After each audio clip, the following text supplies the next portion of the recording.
Stories, let's say we hear the Redbus story, and we say, oh man, Redbus has become big. But what did Redbus do differently than any other company to become big? Same thing, if we hear the 197 story, they have become big. So what did they do which is totally out of blue compared to other companies to become big? So I'm going to invite the moderator of the session, Alok Mittal, who's going to introduce the session. And the panel is going to talk about what the big companies do different to scale. Alok is the MD of Kenan Partners and a founding member of Indian Angel Network. Over to you, Alok. Thanks, Indus. Welcome, everyone. Sorry to keep you guys standing over there. Indus had budgeted there won't going to be as many people trying to listen to us, but thanks for the positive surprise. So I'm going to call in the panelists without much ado here. As Indus mentioned, what we're going to focus on this session is to understand how to build for scale, how not to just focus on the next 6 months and 12 months of the company, and what to do differently if you're going to set yourself up for that exponential curve that all of us look for. So I'm pleased to invite Vijay Shekhar Sharma, founder and CEO of 197.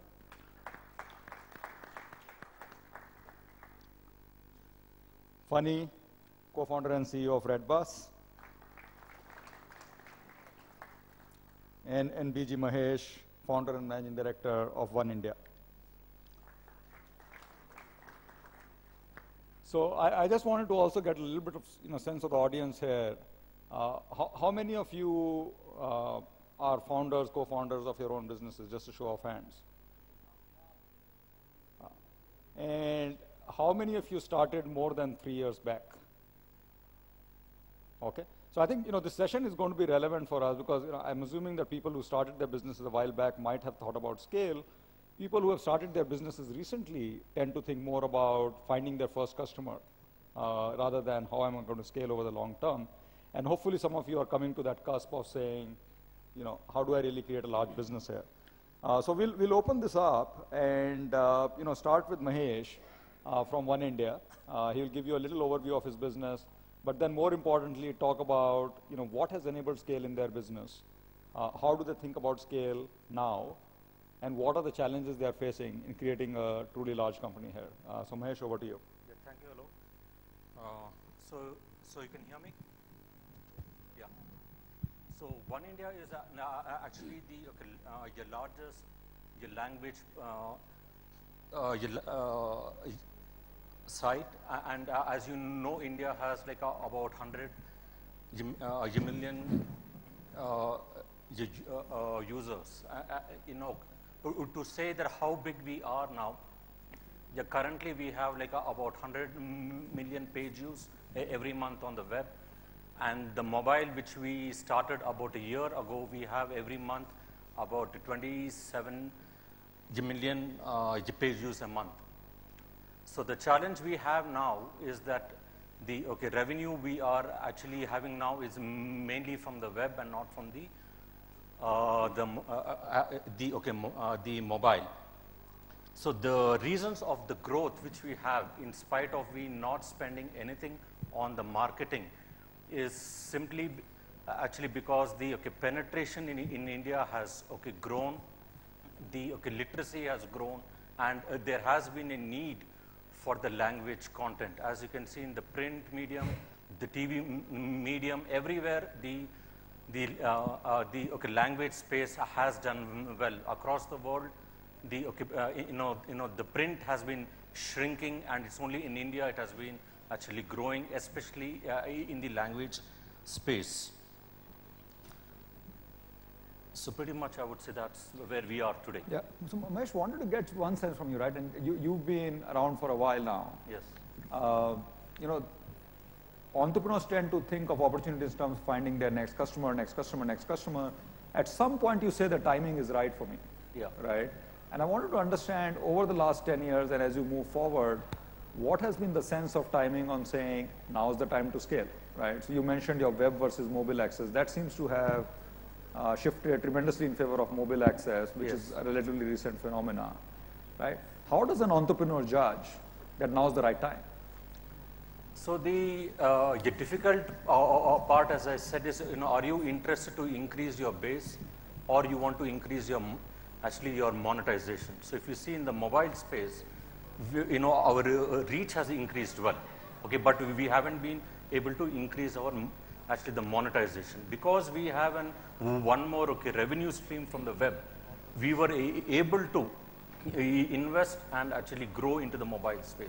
So we do know maybe in a year or two, we'll be able to increase the revenue from the mobile. The actual challenge we have is because we are in the the language space. If the Google AdSense or the brands were respecting the language space a lot more, then we would have been able to actually monetize more. So we will need to have a balance. So I think we can't take huge risk because we have one more revenue stream. We were able to take the risk to go into the mobile space. Interesting. We will come back to some of that. Funny, can I request you next to just share some key elements of how you think about scale, and interestingly, how do you trade off today against tomorrow? Sure. Yeah. Is it? Yeah. For us, actually, scale has been a journey of discovery. I think when we started 5 years back, what we wanted to build was a company of 1 crore. I think all inspired by Kaun Banega Karodpati type. So we wanted to build a company which was worth 1 crore, and in fact, we were willing to give 30% of our company for 30 lakh rupees. Went to a VC and we were negotiating that. And the VC on the other side of the table, she actually smiled at us and said, okay, we understand. And then she ran through the business plan, and then 7th iteration said we need 3 crores to spend in the first year to reach to a stage where where we can raise another round of funding. So that's how the journey started. And then after we did the first 1 crore turnover, for us the next big number was 10 crores. And then 10 crore happened, and then 50 crores was a big number that we were looking for. 50 crore happened, and as late as last year, for us a big ambitious number in front of us was 100 crores. And last year when we crossed that, this year probably we'll do like 350, 400 crores. And sitting where we are, I believe we can do 1,000 crores probably next year. So it has always been a self-discovery. I mean, it's a discovery kind of a journey. And beyond 1,000 crores, really, I don't know where we'll land and what will happen. Often VCs like to ask, 2015, tell me the number. I really don't know.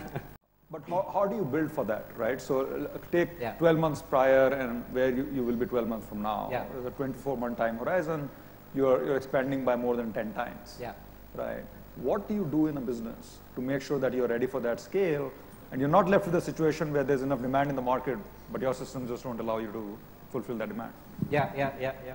So I think one thing that we did always was to focus on the product. We probably have the highest conversion rate. The websites are measured by number of people come onto your website and number of people actually do the transaction. Right from day one, actually, we've been a little conservative company. So for us, what mattered was how many people are actually making a booking when they come onto your site, rather than how many more people can I get to increase my turnover. And I think that played a very pivotal role, because if you increase it once, it is there for you, with you for a lifetime. And right from day one, we worked on the conversion rate, and we've had a lot of interesting discoveries as to what makes a conversion rate increase. For example, on our website recently, I mean, if you have visited our website in the last 2-3 days, we put a picture of a woman on the home page, of a human on the home page. Earlier, we used to have a bus photograph on the home page, and when we converted it to a human face, the conversion went up significantly, actually, and some other changes. So these discoveries, which we never thought that a photograph on a website can change the conversion rate, which can affect your profitability or the bottom line so much, I think only when you do it, you will discover. And that is one of the things which played a very pivotal role. And the other thing was being cost conscious. Right from day one, all thanks to our conservativeness, ACs were switched off, we were traveling by buses, we still travel by buses. So we're burning very less money, and that puts a lot of, I mean, the VC, there is lot more relaxation, like people don't, because you're not burning out your money, You have your money, your burns are not very high, so people give you freedom. Like when we really wanted to, when we went ahead and told the board that what matters to us is the number of people who transact rather than getting more people, whereas probably some of the members in the board were more focused on how do you grow from 100 sales a day to 500 sales a day. I think because we were burning less money, we had that flexibility to let us do what we wanted to do, and that also again played a pivotal role. And a lot of things that we did in the company are very, very different from what some other companies have done. For example, today we have 7 call centers across the country.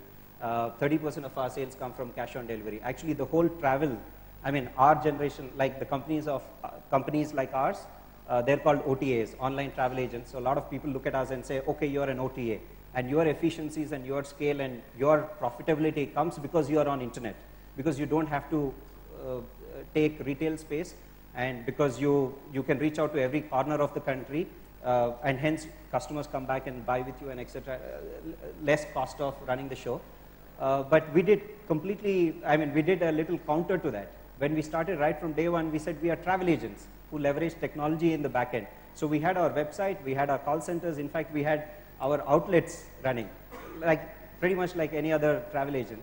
And we were given the freedom to do so. And today I think it's a very nice, it's a very apt decision. Because last year I was invited to one of the travel conferences in China, and I went to China and I was talking about it, and I learned there that the largest travel company in China, and also I think in the world maybe in terms of market cap, I don't know, is a company called Ctrip, which is the largest in China, and they have like 8,000 people in call centers taking phone calls. It's an OTA. And that gave us a real nice feeling that, okay, we are on the right track. So I think some of these things that we did have really helped us scale up, because we get some sales from our call centers, which adds on to the total thing. Call center is profitable by itself, and having regional call centers has proved to be much more profitable and efficient than having a central call center, at least in our case. Some of these things, yeah. How do you draw the line between being cost sensitive, cost conscious, versus not investing in the future, right? And I know you guys went through the cycle of calling bus operators as well, and then putting software behind it. And I'm sure when you do that sort of a thing, you are compromising your short-term profitability, but hopefully building for the future. At what time did you make the transition, and why? Yeah, actually we are about 5-year-old, and we have 3 products right now. One is Redbus.in, which is a consumer-facing travel agency.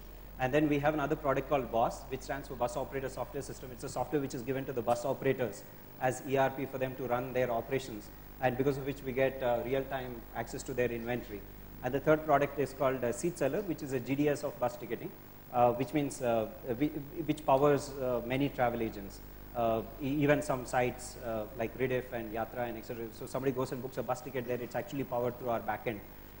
So between these 3, there's a network which is formed and which fuels each other. And in the last 5 years, for about the first 3.5 years, we were running only Redbus. And we were running out of blocking inventory in the bus operators' buses and putting it on the site and selling. We could have built BOSS anytime.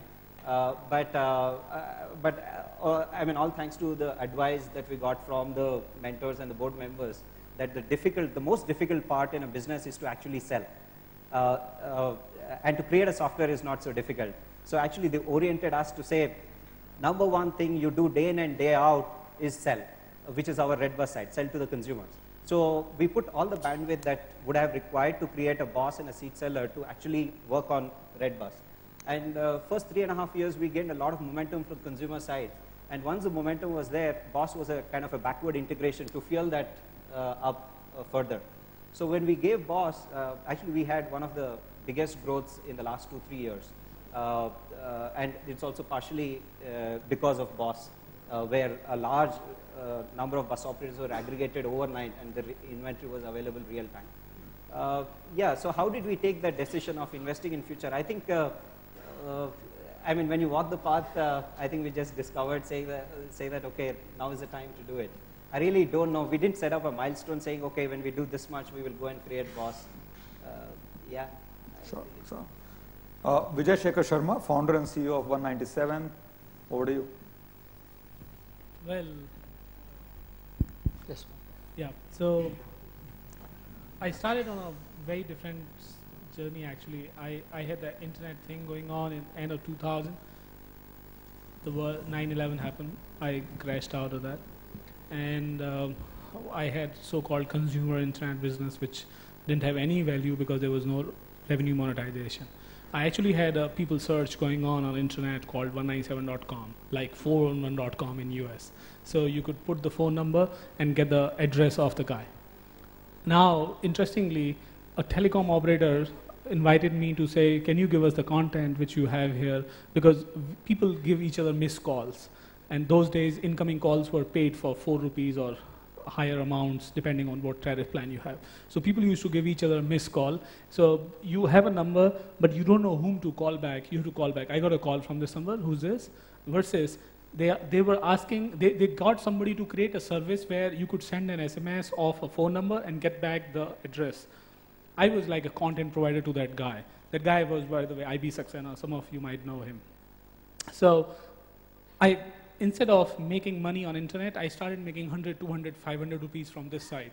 So I quickly started taking a call that instead of running an internet-based business, I should go towards this monetization model when the consumer is paying for the SMS or the telecom operator is. So coming from internet days where I used to run a portal and do search, do cricket, music, every sort of those kind of things. So I started getting in this side.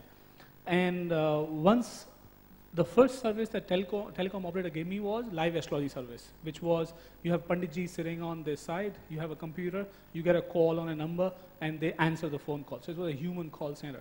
Except that this was totally unscalable business model, totally non-fancy, everybody telling you that how quickly you will start printing panchangs and so on. That's your scale. So a little bit of tricky moment in life, but I never saw it like an astrology business. I always saw it like a content business. It was a content monetization for me.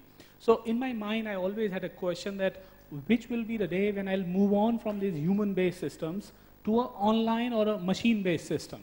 The catch was that machine-based systems, which are driven by these IVRs, interactive voice platforms, where you call and computer answers the machine, were very fucking pricey.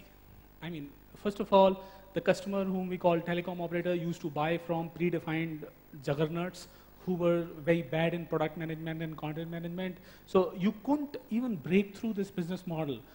In other words, telecom operator who wants to launch a cricket service will ask this XYZ company, which will give them bill of material, which will give them content fee, which will give them maintenance fee and so on. And these guys will be happily living ever after that and not bother about what consumers are doing, except that consumers didn't have in those days any other choice either. I kept pestering this guy. You know what? I know what is the consumer user experience. I know what is consumer wanting. I know what cricket score beyond that you could do, what is the music you could do, and so on, so on, so on, so forth. It didn't happen for me. One day, I got a call from this Bharti's New Circle in Punjab, which was liability on them when they bought JT Mobile of Karnataka and Hyderabad, because Bharti could not launch their Punjab Circle. So when they could not launch Punjab Circle, they had in fact, it was not Bharti could not launch, but JT Mobile could not launch. So DOT has put the penalty. So Bharti's budget had tanked so much down that they could not place order for these systems. So they thought that a guy who is in Delhi pestering them, I can do more. They just threw me out there in the front of this guy.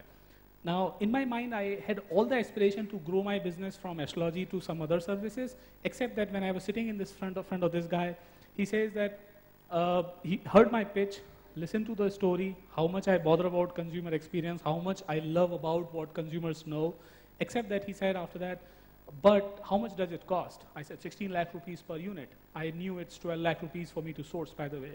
So I said 16 lakh rupees. He will negotiate, I'll make a lakh or two. And this guy says, I thought you believed in it. I said, yeah, 16 lakh rupees, I believe in it. He says, but I don't have budgets.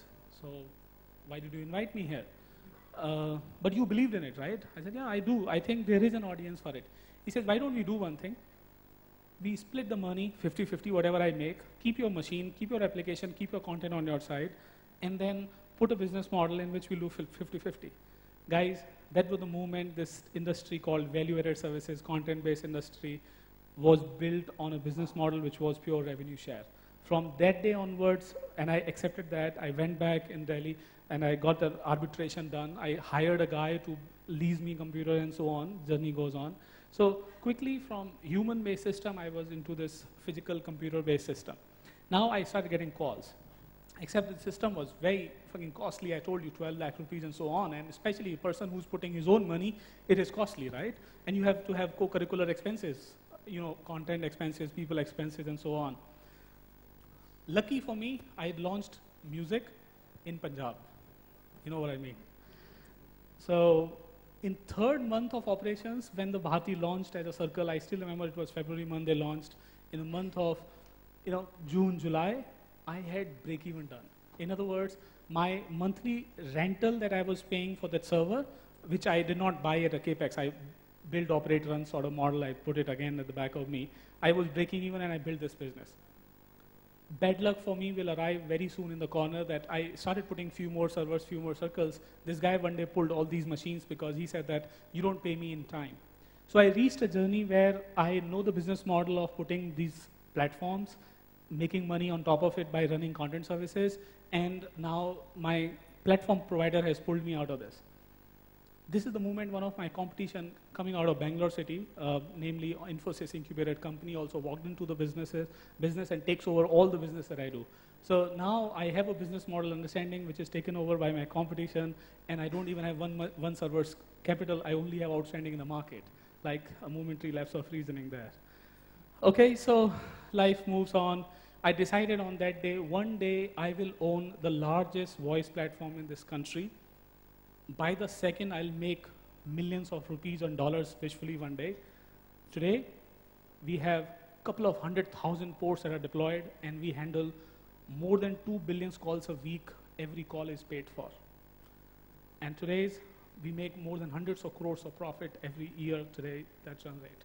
So that scale is what we reached.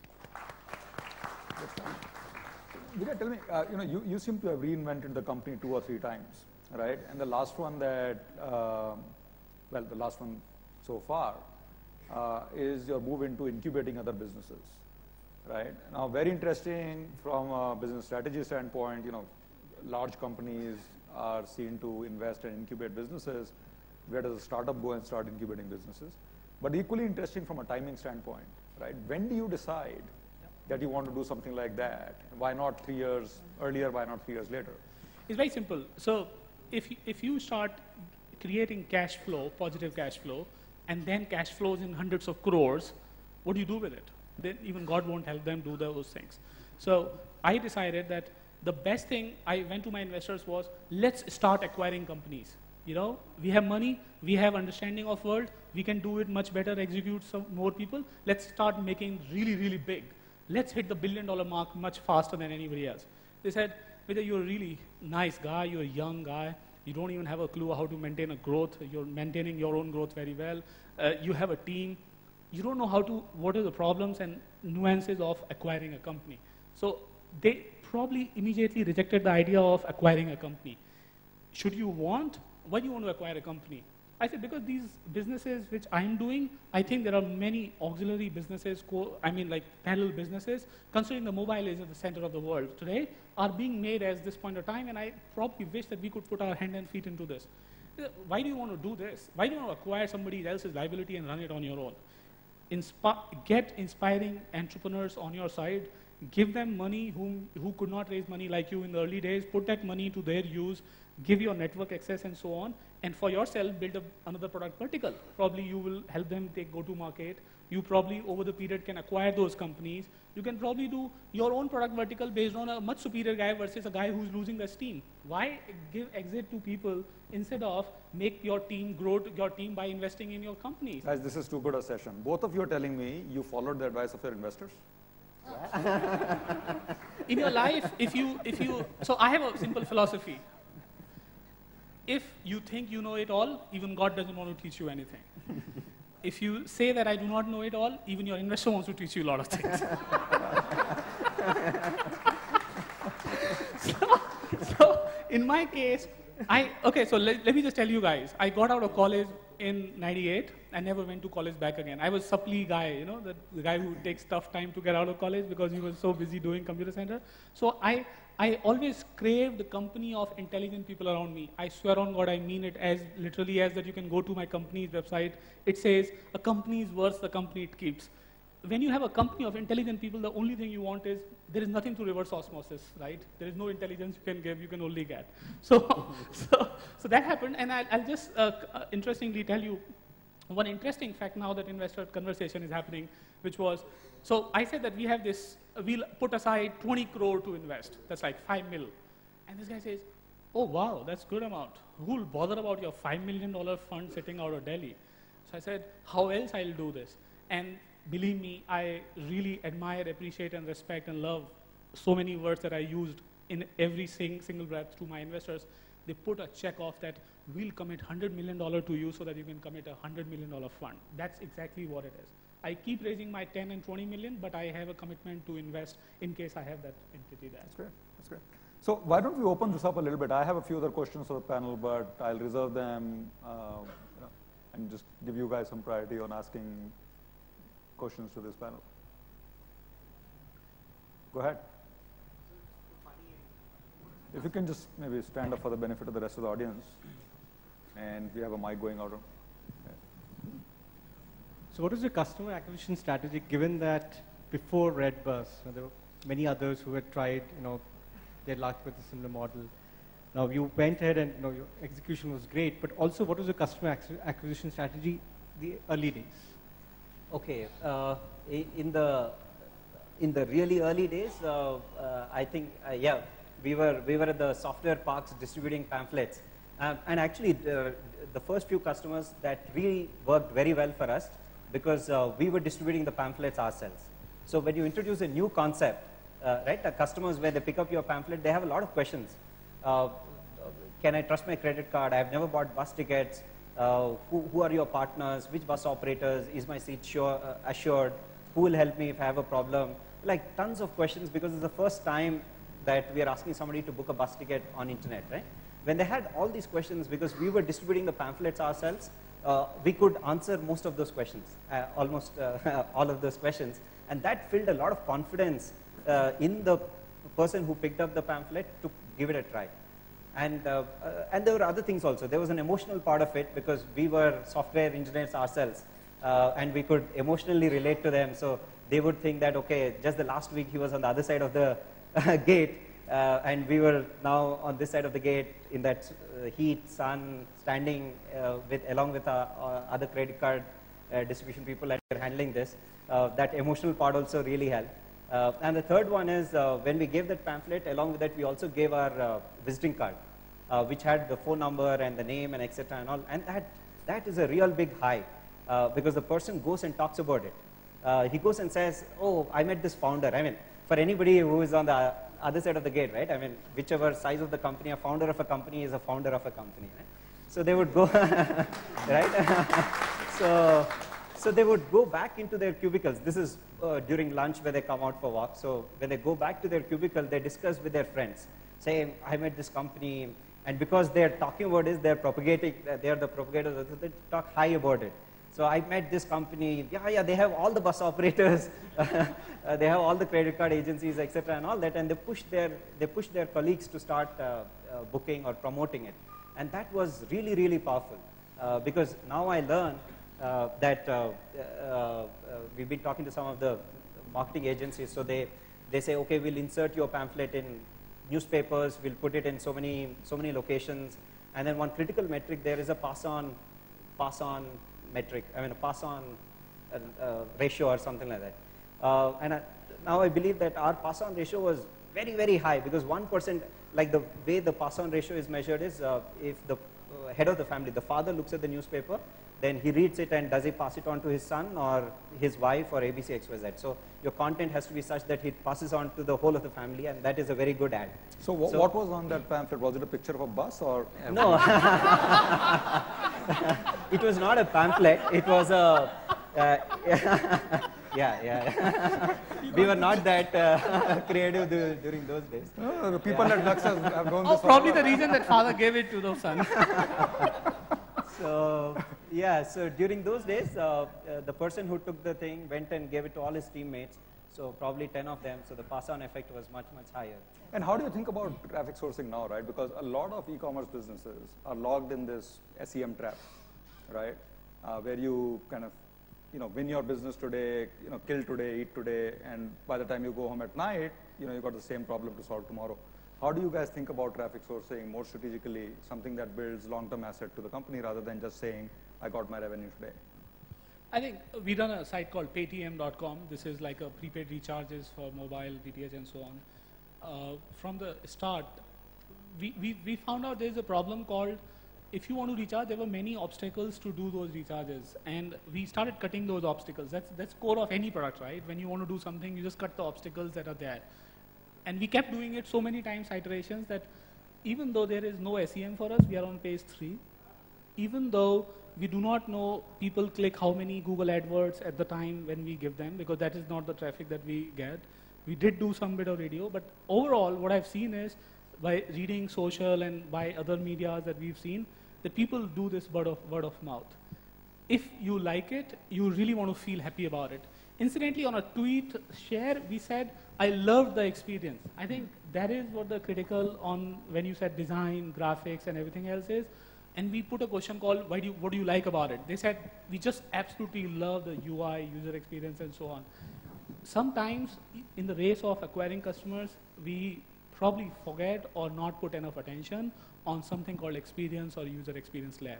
That is a layer where the customer is departed or again going to come back.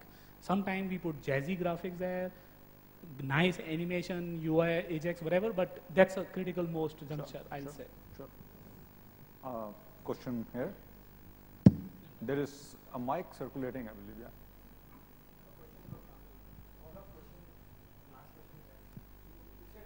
Acquire customers. I wanted to know, how do you go and talk with the bus people to give you ticket initially the first time?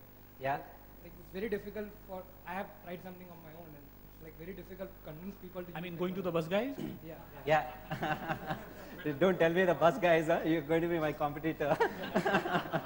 Okay. Yeah, it's a very common, it's a catch-22 problem a lot of companies have. Whether you get the customers first or you get the supplier first. Without the other can't come in. So initially, like when we looked at the 3 products, thinking logically, we thought, okay, we need to have the BOSS first. BOSS is the software to the bus operators.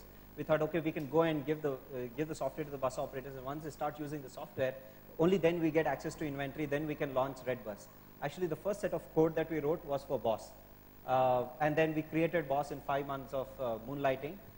We went to the bus operators. Actually, we co-created it. When we were creating it, we had to learn how the bus operators' workflows are and etc. So we engaged with 2-3 bus operators, took inputs, and then created the whole software.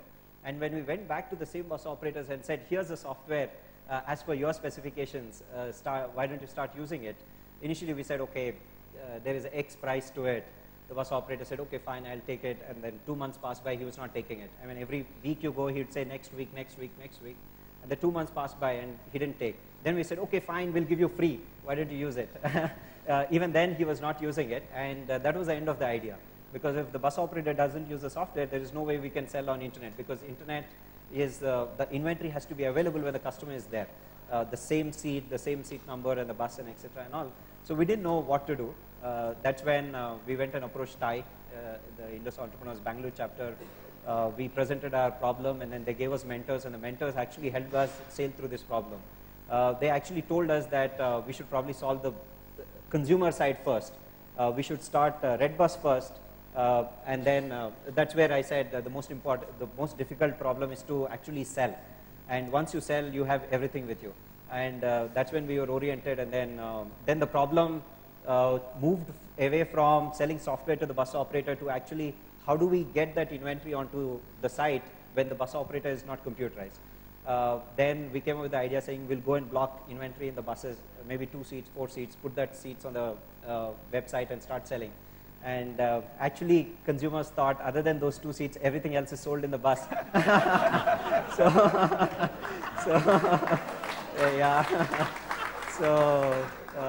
So they were buying those 2 seats, and the 2 seats became 4, 4 became 8, and When it became 10, 15 seats, that's when we went back to the bus operators and said, why don't you use the software now? And even the software, and there's another interesting learning in software. Even then, the software is bought because it sells their inventory, not because it helps their workflow, not because it helps them save their leakages, money leakages, nothing of those sorts. It is only because it can get them more customers, it can sell. And the biggest question was most of the people who work in bus operators office, they're not literate. Leave alone using computers, mouse, click, and all that, right? But they adopted to it overnight. It is because it gets them customers. It's very similar to the drivers and the carpenters and the maids using mobile phones, right? It gets them business, and then they can use any complex, even though they are not literate, they use complex mobile phones and etc. So I think the key thing there is you need to show them the increase in the top line and their sales and etc. and then everything else will take care. Interestingly, there is another company which I know of and I worked closely with. This is called Big Tree Entertainment. They first built an ERP for cinema halls and then they launched Book My Show. So it's reverse. First ERP was sold, then the consumer was Mahesh, reminds me of another thing, right? So the strategy you've taken towards vernacular is to, have your own portal, have your own content, and so on. Now, I'm just wondering, there is so much other content available. Yeah. What's your outlook in terms of applying language technology to all of that, right? And just dramatically increasing the content base that you can make available in local languages. Coming back to, the thought that Funny raised earlier of saying, they could have launched a bus service, right? But to sit behind the bus operator and be able to power their bookings, is there a similar opportunity on the vernacular side? Especially as we start approaching this 120 million internet users base, seems like vernacular should see a high increase in demand, right? See, the space is actually there, but unfortunately on all the work we need to do in the translation, it has to be actually manual. So you will not be able to use the Google Translator where you simply plug in some article and use it. I don't know how many of you have used the English to Hindi, because it is not all that straightforward. You know that our grammar is extremely this thing. Now we do see the opportunity for having the verticals in say in education, actually personal finance, and all of that, in my opinion, now is the time to have it in the languages. But the hard part here is that you have to, a human has to be translating the content. So the scaling becomes difficult. Questions from the audience? Yeah. Do you have a mic here? Go ahead. Hi, my name is Sachin. I come from a company called Drishti. Big fan of both Funny and VSS. My question is for VSS, Vijay Sharma. That's how you probably write on LinkedIn, so I'm used to it. When you were scaling up, there were three things that I saw your business using to scale up. So one is content, another one is the platform of IVR and delivering those vast services, and third is your relationship and revenue share arrangements with the telcos. So you mentioned the profitability, and it's pretty attractive, right? What is motivating the telcos to stick with you and not investing themselves into building such platforms? And you got my question, right? There are three. It's very simple, actually. I mean, this is the first question 98% time investors ask me. So it's very. People know what their core is, and people want to inherit more and more of this. So businesses go this explode and implode cycles according to me. For example, like we will do everything, or we will do some of those things. In the Bharti business model or India business model that we have, it says that only own the customer relationship with the name of brand, outsource nearly everything. If a network is outsourcing its blood supply and its heart, IT, network, iron, everything, then why on earth this creative component, which is so challenging for them to understand, will be ever in-house? So is it content? No, it's not content actually. Just try understanding. Let me tell you how do I see our business as. Networks are like rectangle and they have a problem which is circular. So we have these fringes, extra component which makes them fit well. Okay? Or sometimes they're circular and the problem is rectangle. That's why we are called value adds. Otherwise, we would have been called the core, you know. So we are that extra bit which makes them in the market available. So if you ask vague questions, you'll get vague answers, okay? That's the message. I got lost in that circle. I like that. Hello. Go ahead. Yeah, whoever has a mic, go ahead. No, Mike, I think. Yeah, we have a mic there. Yeah, I heard something on the mic. My question is, one of the aspects of scaling up is also attracting the right talent. So what are your thoughts on it? For a startup to attract the right talent is a challenge. So how do we build a brand when you're scaling up so that you can attract the right talent anywhere? You know? Okay, so I'll take it because in the early days of my life, I used to work with engineers which were all rejected by every company engineers. Only those engineers who did not get job got job at my place because I couldn't have less salary and every situation. In other words, in very early days, you have to do a lot of own technology or your core team has to do. Over the period stage, in this state of things, you have to decide that if your core is going to be engineering, then you have to start learning what engineers want. What I learned, and you guys will be surprised, we used to have our office in Nehru Place, which was like commercially allowed working place in Delhi. Except the problem was when somebody was coming there, it was a bad area in terms of parking lot and every look and feel that you can imagine. It was higher real estate cost. Versus this problem of hiring people, we did a sort of callback survey to those who met us and did not join. And they said, I never felt this company is going to grow and keep on. This works like in an environment where I have other working place environment choices. We had to build an office, and I only bothered about 2 places in this office. One was reception, second was loo next to the reception, and the conference rooms. These were 3 my requirement to my architect were these 3 things will make this guy feel this is the place. I swear on God, the loo next to the reception, conference room, and the reception. You guys come out to our office reception. You feel like you reach a hotel lobby. I was like bothered about, no, remove these plants. Let's have a very heavy duty engineering thing here. Let's have more wood and leather here. I literally can tell you that. So we ended up making this, as they say it, what can you show that sells? Literally we had to do that. And finally the team and your core team won't be made out of these people. Core team will be because they believe in your philosophy and you are ready to share your winning stakes. I can tell you that after round 2 of my investment, and it means that there are a certain amount of valuation that has been put on the company, I took my 4% of personal equity and I put it into ESOP pool just because I recognized that it was important for me to create that.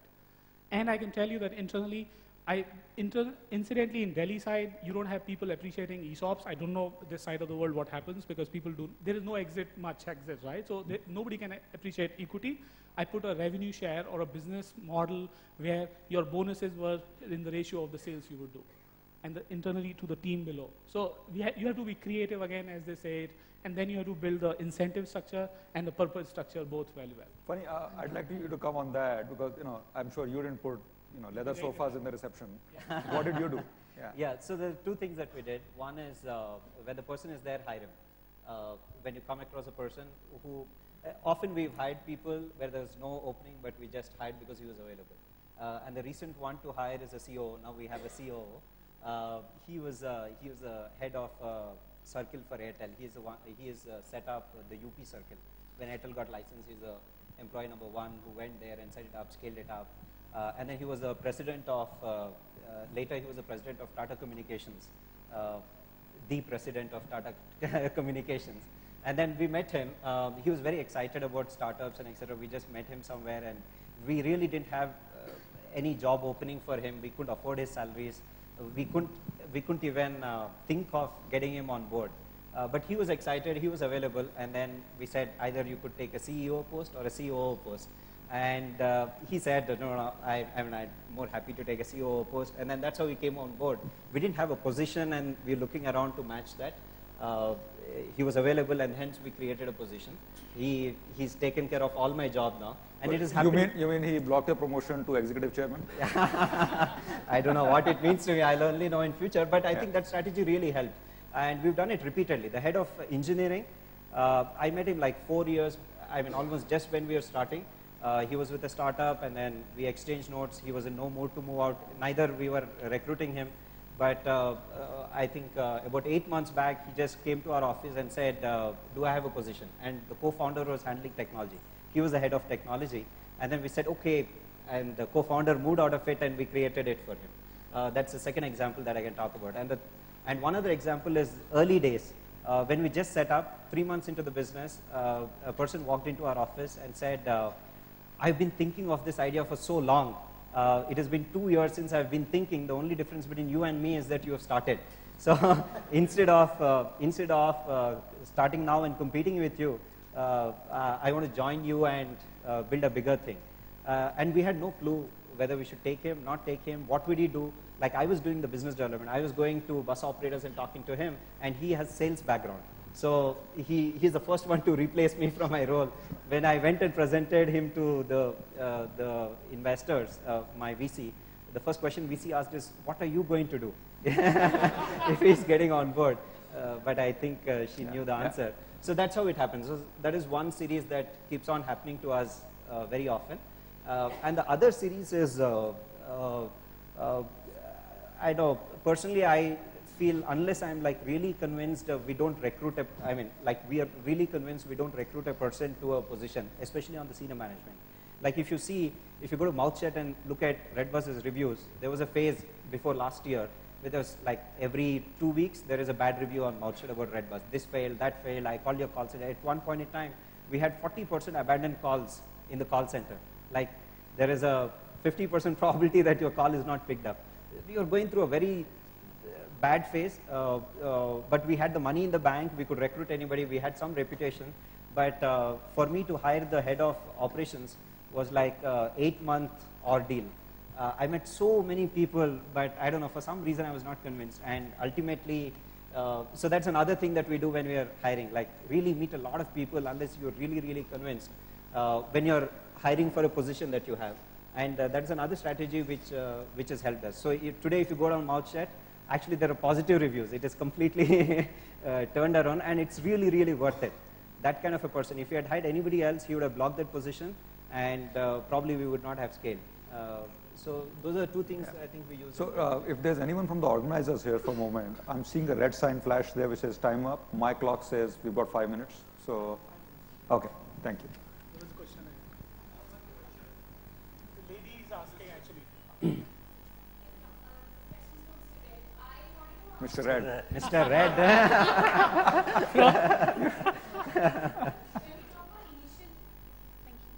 So when we talk about initial years of scaling up, what do you think is more important? Of course, everything is important, but so new visitors, as in more number of visitors, new customers, or repeat purchases? What do you think would contribute most in scaling up in initial years? Yeah, actually for us the most important was somehow some visitors are coming. Maybe they're repeat, they're new, we didn't know who they were. But for us the most important was how many of those people were booking, right? If you look at the average on travel websites, the average conversion rate is about 2-3%. Only 2 or 3 people out of the 100 people book on actually end up booking. Ours is a big multiple of that actually. And only we could discover it. If we had, like when we were doing 1%, if we had arrived at 3% and said, yes, we are there, we would not have probably arrived. And our big focus is it's a commonsensical question, right? 100 people have taken the pain to come onto your site and search a source and a destination, which means they're likely to travel. And why are they not booking with you? Is it a price? Is it a layout? Is it the color? Is it what it is? And if you ask these questions, I think you'll have the big answer there. So even if for that first transaction from that one person, even if you had to kind of give freebies out or free tickets, etc., would you kind of do it? No, we've never done that. We have done some promotions with credit card companies. That's because it's a free advertisement. I mean, you just tell. Often credit card companies also share the cost. So it's a very credible thing. I mean, you are a nobody. Suddenly, HDFC Bank says book your bus tickets on Redbus. Suddenly, people's perception it goes up, saying, okay, Redbus is associated with HDFC. We've done those kind of promotions, but not like 50%. No discounts on the site. Okay, we're going to take one more question. There's a question about 4 Blues behind you. Yeah, right there. This question again is for Redbus. On one side of your market, you have unorganized players, right?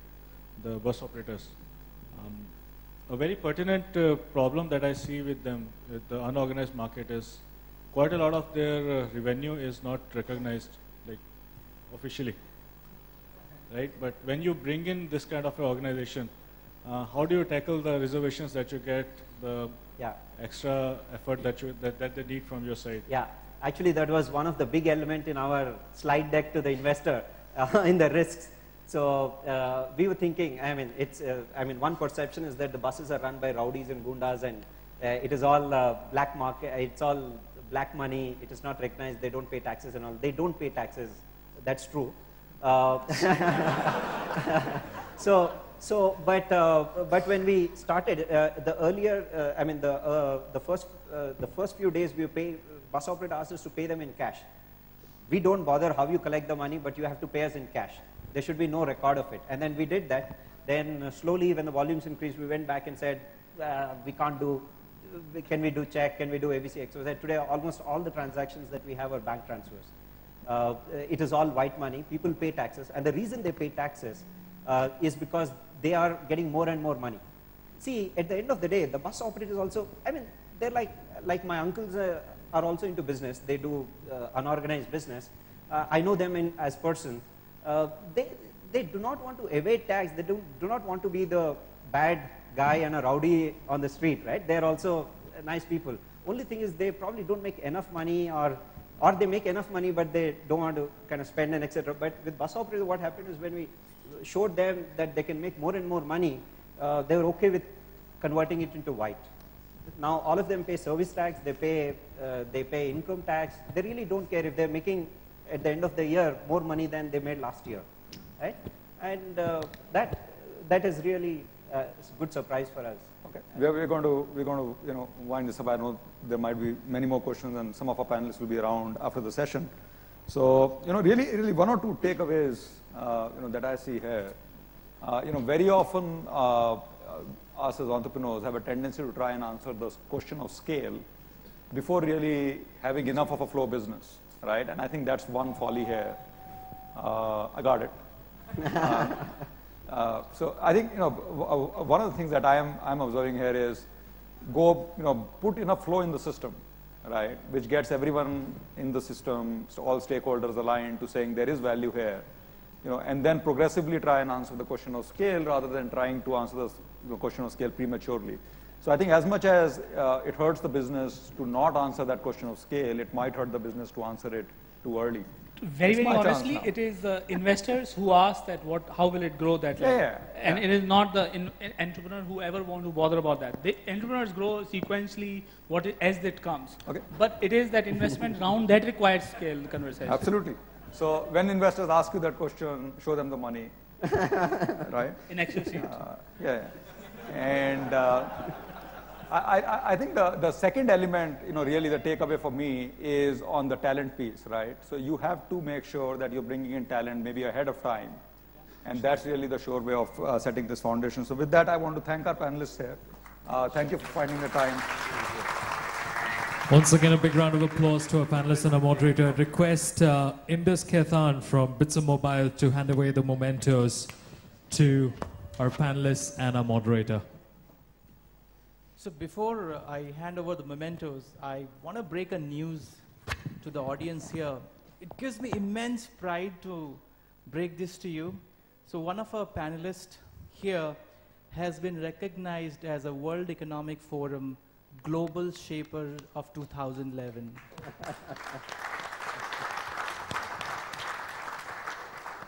Now this news is not out yet. The award is going out to him tomorrow, but a birdie told us, and we thought, okay, why not let you know first? And he is Funny of Redbus.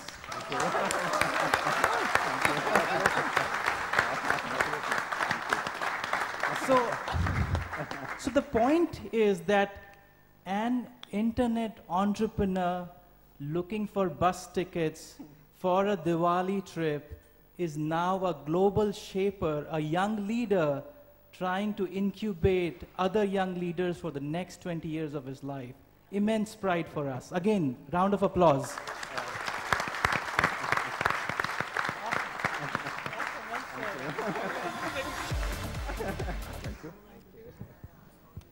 Well, I'd like to drag your attention to the screens meanwhile. If we could bring up the screen which shows you the numbers. All you need to do is give a missed call to the zip dial number expressing your...